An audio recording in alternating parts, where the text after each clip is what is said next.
Mondle's Cooking.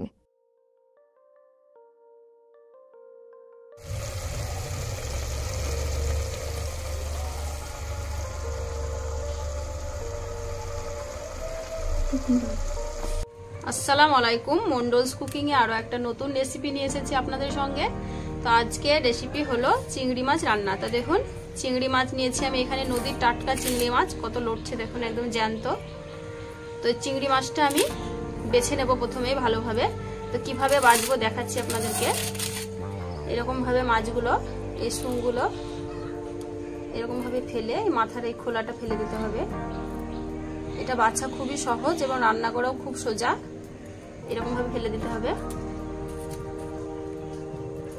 এরকম ভাবে। এটা এরকম ভাবে টিপে টানলেই কিন্তু মাথার খোলাটা বেরিয়ে চলে আসবে। এই দেখুন, এরকম ভাবে সমস্ত মাছগুলো আমি ভালোভাবে বেছে নেব। চিংড়ি মাছগুলো আমি ভালোভাবে পরিষ্কার করে ধুয়ে নিয়েছি। এই দেখুন, তো এখানে আমি 200 গ্রাম চিংড়ি মাছ নিয়েছি। তো এই রেসিপিটা করার জন্য আমি যেসব উপকরণ এখানে নিয়েছি, 200 গ্রাম চিংড়ি মাছের জন্য আমি 250 গ্রাম পেঁয়াজ আমি এরকম লম্বা করে কেটে নিয়েছি। এই দেখুন, আর নিয়েছি পরিমাণ মতো কাঁচা লঙ্কা।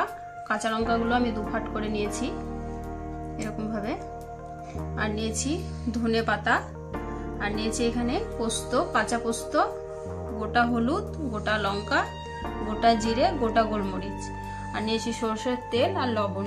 তো আজকে রান্নাটা হবে চিংড়ি পোস্ত, তাই আমি এখানে পোস্ত নিয়েছি।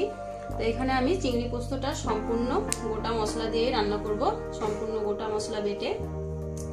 এই রান্নাটা আমার সম্পূর্ণ আমার শাশুড়ি মায়ের কাছ থেকে শেখা, তাই উনি এই গোটা মশলা বেটে রান্না করতেন, তাই আমি গোটা মশলা বেটে রান্না করব।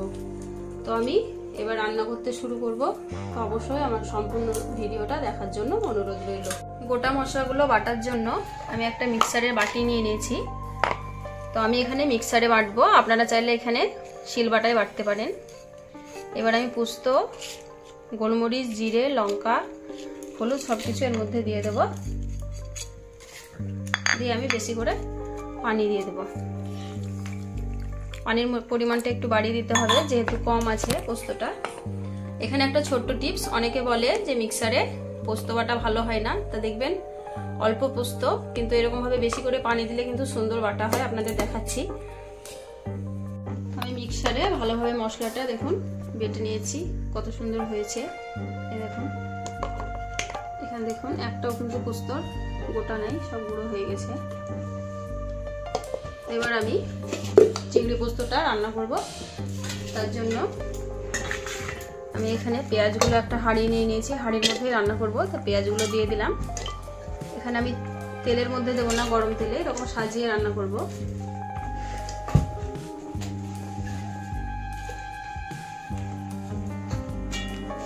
তারপর লঙ্কাগুলো দিয়ে দেবো, কেটে রাখা লঙ্কাগুলো, আর দিয়ে দেবো মাছগুলো।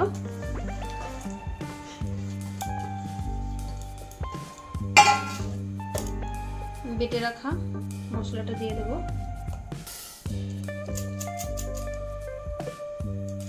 পরিমাণ মতো তেল দিয়ে দেবো, তেলটা কম বেশি করা যায়।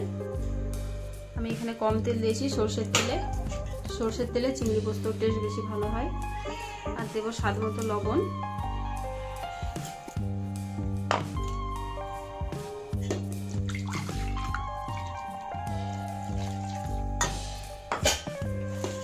একটু হাতে করে ভালোভাবে মেখে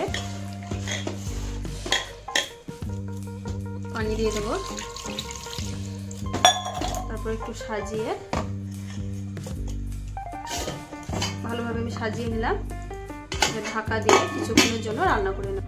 গ্যাসের ওভেনটা জ্বালিয়ে আমি হাঁড়িটা বসিয়ে কিছুক্ষণের জন্য রান্না করে নেব।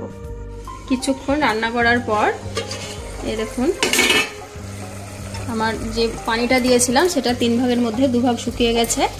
এবার এরকম ভাবে একটু নেড়ে গ্যাসের উনুনটা আমি মিডিয়াম টু লোতে করে দেবো। আর যে ধনে পাতা কুচিগুলো নিয়েছিলাম সেগুলোর মধ্যে দিয়ে দেবো।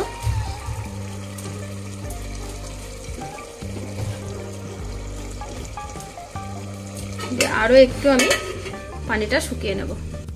আরো কিছুক্ষণ রান্না করার পর দেখুন পুরো পানিটা শুকিয়ে গেছে, সামান্য একটু রস আছে, এই দেখুন। তো এবার আমি ওভেনটা বন্ধ করে হাঁড়িটা নামিয়ে নেব। আমার রান্নাটা পুরোপুরি হয়ে গেছে, চিংড়ি পোস্ত, এই দেখুন। তো এবার আমি হাঁড়িটা নামিয়ে ঠান্ডা করে নেব। এই হলো আজকের আমার রেসিপি, চিংড়ি পোস্ত রান্না। দেখুন রান্নাটা কত সুন্দর হয়েছে, কালারটা কত সুন্দর এসছে, একদম একটা লোভনীয় স্বাদের রান্না এটা। তো এর টেস্টটা কিন্তু দারুণ হয়, গরম গরম ভাতের সঙ্গে কিন্তু দুর্দান্ত লাগে। তো আপনারাও এরকম আমার মতো বাড়িতে সহজে এই চিংড়ি পোস্ত রান্না করে খেয়ে দেখবেন কতটা এর স্বাদ। তো আমার এই রান্নার রেসিপি নিশ্চয়ই ভালো লেগেছে, ভালো লেগে থাকলে একটা লাইক দেবেন, আর এরকম ধরনের নতুন নতুন রান্নার রেসিপি পেতে আমার চ্যানেলটিকে সাবস্ক্রাইব করে আমার পাশে থাকবেন। ভালো থাকবেন, সুস্থ থাকবেন, আল্লাহ হাফেজ।